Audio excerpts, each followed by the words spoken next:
Greetings and welcome to Old Drunken Discography. I'm your host, Jason. With me is Bill. I'm here. And Tim. That's me. And our special guest, Brian. What's up? We'd like to thank Brian for joining us on this long, treacherous journey through Aerosmith's discography. If you missed previous videos, go check them out, like, subscribe, do all that YouTube yada yada yada stuff. And we're just going to jump right into Done with Mirrors. Geffen years. Done with mirrors. Who wants to kick this one off? I could kick this one off. Jason alluded to it in the last episode. And, some people are apparently saying that I need to start collecting some vinyl. As well, I don't have any at the moment. So I went down to, first I Googled record store and I found, look, Aerosmith Done with Mirrors, or found record store. So I went look at look at this vinyl. Oh, it's backwards, looked interesting, and it's got tape that had ripped up part of the cover, and yeah, it just kind of looked miserable, and it cost more than other albums I was looking at and interested in. I'm like, kind of confused. Kind of was curious why it would cost so much more. Why? Not sure. I don't know that much about vinyl. I'm very new and attempting to do that journey. Did I get anything? No, didn't get anything today. But yeah, I was just looking because we're doing Done with Aerosmith and Done with Mirrors. This could have been your first vinyl record, Bill. It could have been, and you know what? I'm pretty okay that it wasn't. The opener, Let the Music Do the Talking. Honestly, I thought that was kind of a rocking opener, which compared to what we've had to this point, it was better then. My Fist, Your Face, Def Leppard ? I felt that was what I kind of thought of when I heard it. Not saying I'm right, but I think there's some basis there. Shame on You. I felt the bass was probably the best part of the song. But it wasn't all that good regardless. Reason of a Dog. Same instruments kind of going as the last song, but duller. Like they were not necessarily muted, but they weren't there as powerful. Yeah, we're just going to pretend that English works out here. Sheila. Okay. It was kind of slow at times. Kind of getting to what they were going to sound like coming up here a little bit, I felt like, in that song. Especially with the guitar sounds and everything else. Gypsy Boots. Well, it's pretty decent. There ain't no Gypsy Road or anything else that's coming out here pretty soon, but it happened. She's on Fire. For a very heavy country type. Hair metal slow, some sort of deep power muted ballad thingy. That's what that song was. Yeah, that's what that is. And the Hop. My note on that is okay. Hi-hat. Okay. And actually, I listened to the bonus track Darkness, and I actually felt that was maybe one of their best closers till this point. However, I realized now it was a bonus track, so it actually wasn't the closer. So I have to rescind that statement.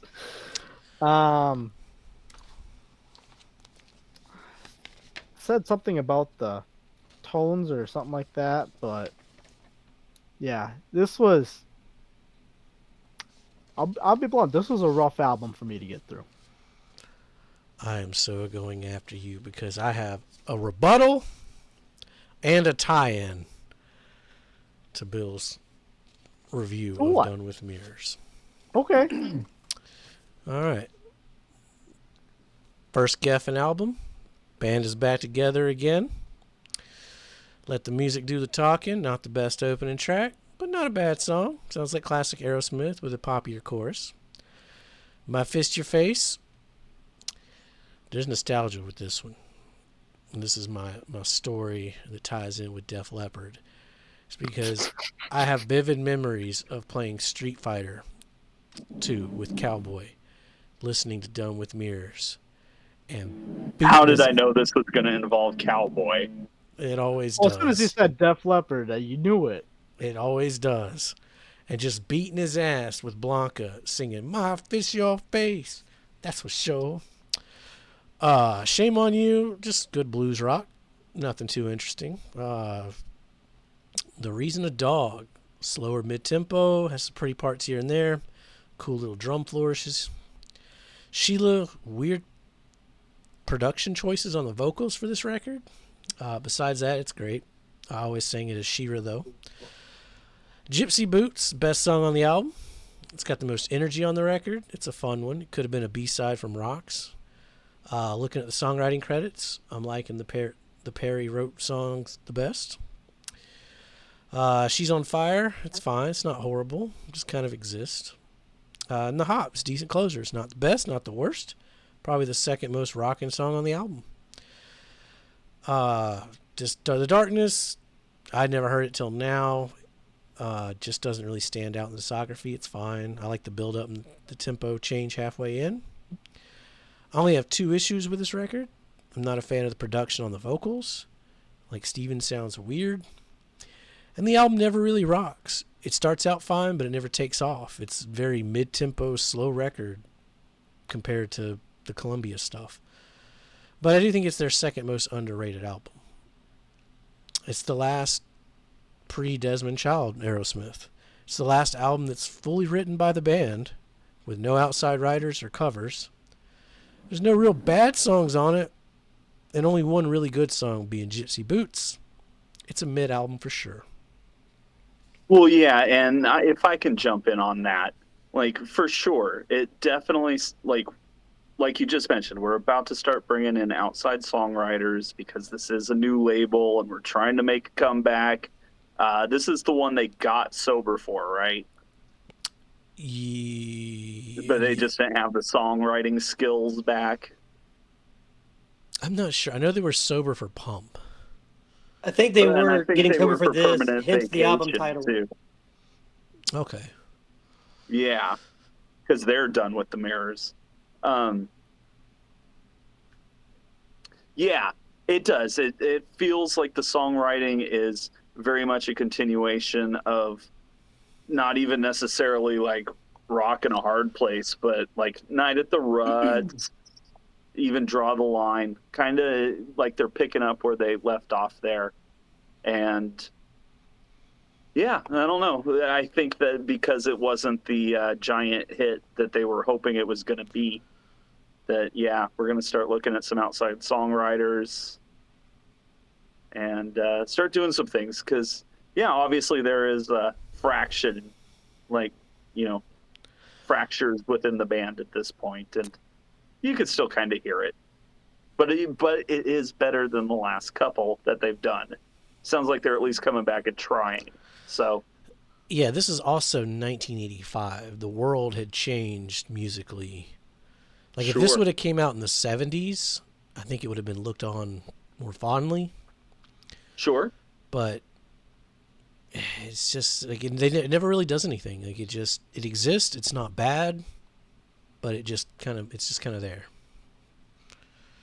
I will agree with you. I think Gypsy Boots is the best song on the album, too. I'd take it over Gypsy Road any day. There's my rebuttal.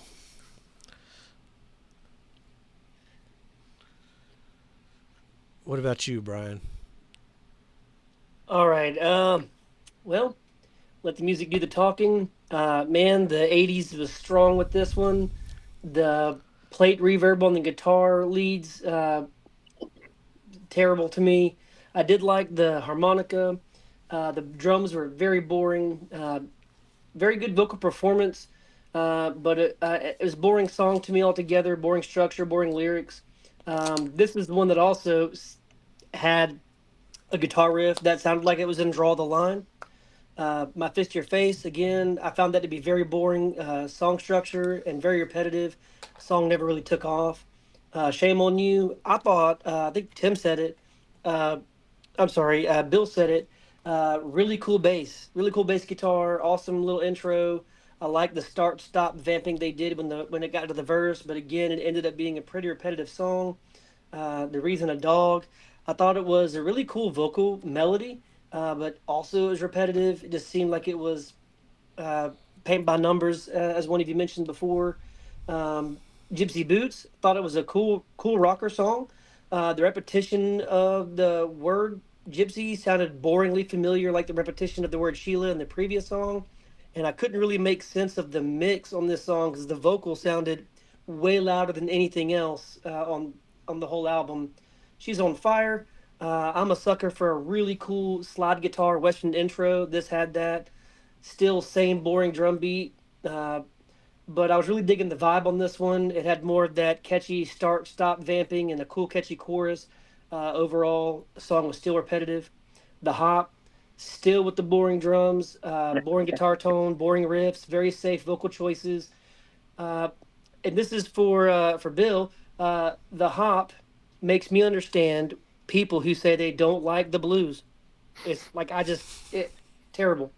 The Darkness was the first interesting song I heard on this album, being the hidden track. It had that eerie tick tick hi hat. The piano and guitar intro was really cool. It had a really familiar feel to it, but I couldn't quite place it. So maybe that's a good thing. I love the vocals and the lyrics during the verse. It was the first interesting drum beat on the entire album for me. I really did like Steven Tyler's vocals here. I thought the chorus was pretty adventurous. Um, However, Darkness sounds like it's gonna build up into something, but it never does. Overall, I found it to be a pretty repetitive and pretty boring album, with Darkness being my favorite by far. Yeah, I mean that's kind of my issue. It's not, again, nothing pops. There's no Toys in the Attic. There's no Back in the Saddle or Sweet Emotion. It's all just kind of mid-tempo, boring, safe. It's not bad, but it's not great either. It never really does anything. I definitely get it on vinyl though, for a reasonable price, about $10. Yeah, I'm not. Yeah, maybe. I'd pick it up. If I ever start dipping into the Aerosmith, sure. But I think on its own, I mean, we'll see where we rank it, of course. But I think there are obvious choices to make before you get around to this one. This isn't the one you say, "Hey guys, check out Aerosmith." Right, right. This is one like, oh, you've heard 12 of these already. Check this one Here's out. the 13th one. Yeah, it's fine. It's mid, as the kids say. It's mid. Yeah, sure. Who's up? Brian's up to guess. Brian. Okay. All right, All right. So for Jason, I'm going to say that it goes right after Night in the Ruts. Number 4. For Tim. He was wrong. Yeah? How wrong? You way off.